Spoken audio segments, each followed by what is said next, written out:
என்னைக்கும் இல்லாம உங்க ஒப்ப வீட்டுல போய் 2 நாள் தங்கிட்டு வந்திருக்க. ஏங்க உங்ககிட்ட சொல்லிட்டு தாங்க போனேன். என்ன கையில? புளிச்ச தண்ணிங்க.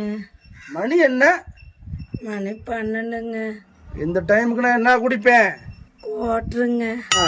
அப்புறம் வாட்டரை கொண்டு வந்து நீட்டுறவ வெறும் வயிற்றுல குடிச்சிங்கன்னா குடல வெந்து போயிருங்க. குடுசனியனே குடிச்சு தொலைறேன்.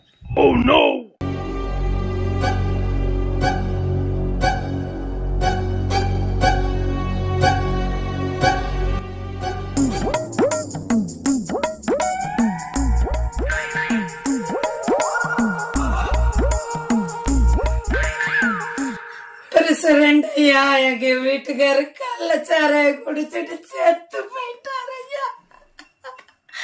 ஐயா அப்படியே மேல் இடத்துல கொஞ்சம் தகவல் கொடுத்துருங்க ஐயா. உங்களுக்கு ஓடி புண்ணியமா போயிரும்.